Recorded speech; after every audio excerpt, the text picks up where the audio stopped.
Your alarm goes off, and instead of hitting snooze, you get up. Not at your usual time, but a full hour earlier. Not just tomorrow, but every single day from now on, indefinitely. No exceptions, no weekends off, just one extra hour every morning for the rest of your life. What would actually happen to your body, your habits, and your life if you did this? At first, it sounds almost inspirational, the kind of advice found in every productivity article ever written. Wake up earlier, seize the day, get ahead of everyone else. But permanently shifting your wake time by an hour isn't simply about gaining 60 extra minutes. It quietly interacts with one of the most tightly regulated systems in your entire body. And that system doesn't always cooperate as easily as a New Year's resolution might suggest. To understand why this matters, you need to understand what actually controls when your body wants to wake up in the first place. Chronobiologists who study circadian rhythms have found that your internal body clock is regulated primarily by light exposure, and shifting that clock even by an hour requires your body to gradually recalibrate multiple hormonal systems, not just your sleep schedule. In simpler terms, deciding to wake up earlier doesn't automatically mean your body agrees with the decision. Your internal clock has its own opinion, and it doesn't change instantly just because your alarm does. Now imagine what your first fully committed week would actually feel like. You set the alarm an hour earlier, and that first morning, your body doesn't feel refreshed. It feels like waking up at the wrong time. Because as far as your internal clock is concerned, you are. Sleep researchers who study circadian misalignment have found that waking before your body's natural rhythm is ready can produce effects similar to mild jet lag, grogginess, reduced alertness, and a noticeable dip in mood, even if you technically got a full night's sleep.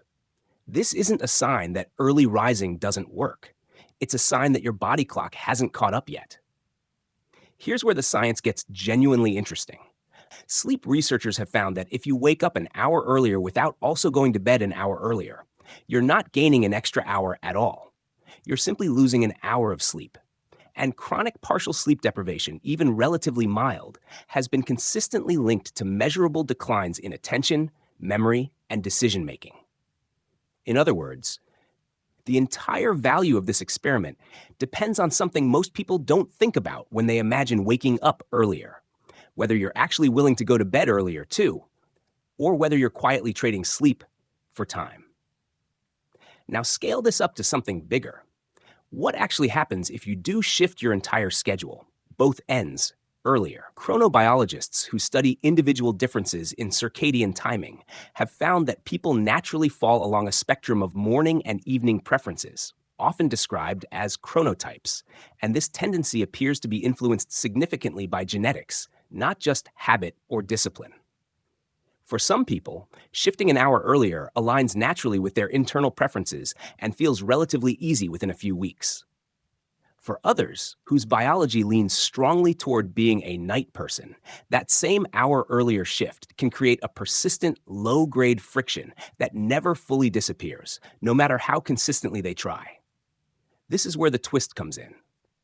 You might expect that extra hour to simply translate into extra productivity, since you're awake for more of the day. But researchers who study cognitive performance across the day have found that alertness and cognitive ability naturally fluctuate based on your circadian rhythm, meaning the value of that extra hour depends heavily on when it falls within your personal energy cycle.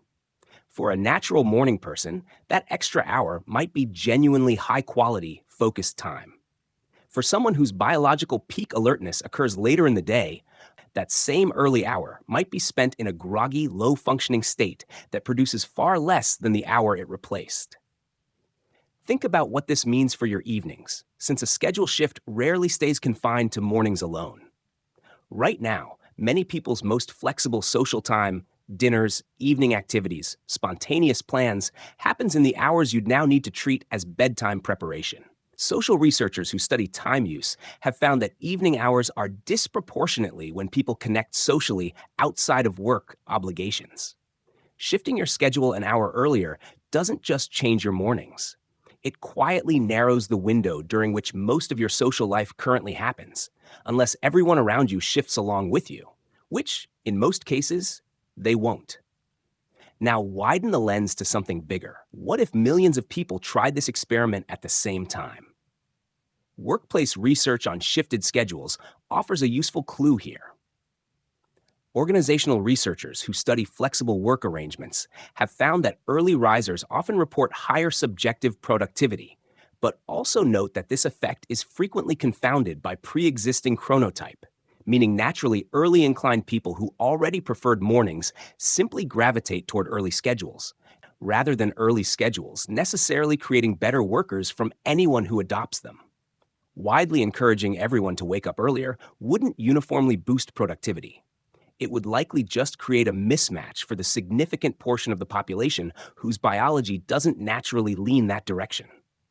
Here's the twist most people don't expect.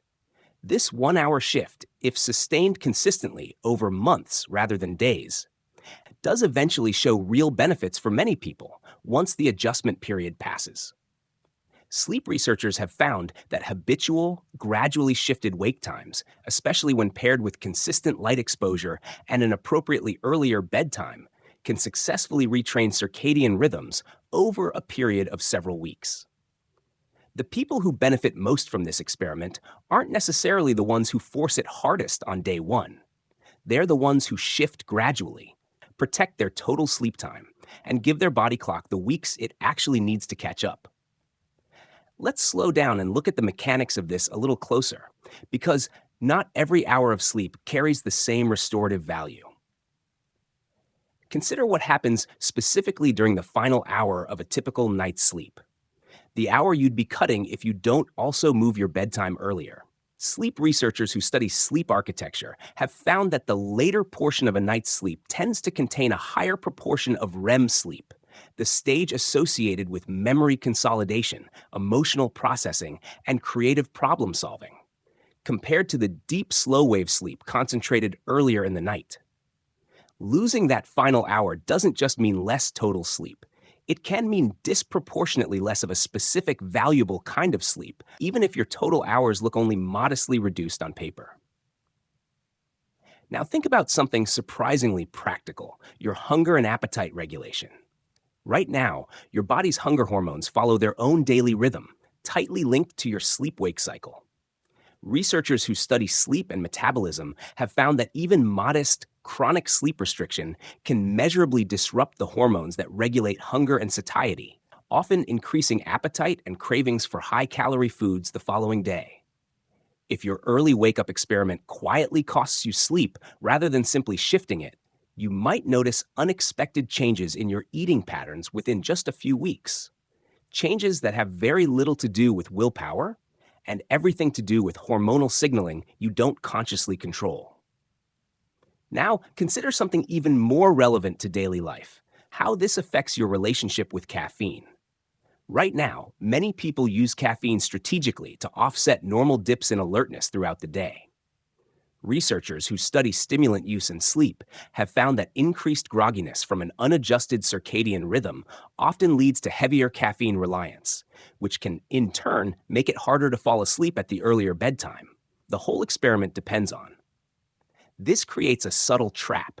The harder mornings feel, the more caffeine gets used to compensate, and the more that caffeine can interfere with the very adjustment that would eventually make mornings feel easier. Now widen the lens one more time. Back to something deeply personal, how this experiment interacts with the people you live with. Right now, household routines, shared meals, quiet hours, morning bathroom schedules are often built around some degree of shared timing among the people you live with. Family researchers who study household routines have found that mismatched sleep schedules between partners or family members can create measurable friction, from disrupted sleep for the non-shifting partner to a gradual erosion of shared time that used to happen naturally. Waking up an hour earlier isn't a purely individual experiment when you share a home with someone whose schedule stays exactly where it was. Even something as small as a shared morning bathroom routine can start to feel strained when one person's day begins an hour before the others. Small scheduling frictions that rarely show up in productivity research, but quietly shape whether a habit like this actually survives contact with everyday domestic life. So, what if you woke up 1 hour earlier every day? You would not simply gain an extra hour of productive time by sheer force of will. You would be running a long term experiment in circadian adaptation, one that depends heavily on your genetics, your willingness to also shift your bedtime, and your patience during the weeks it takes your body to actually catch up to the decision your alarm clock already made. Maybe the real value was never simply about waking up earlier at all. Maybe it was always about whether your entire schedule, not just the start of it, actually fits the rhythm your body was built to run on.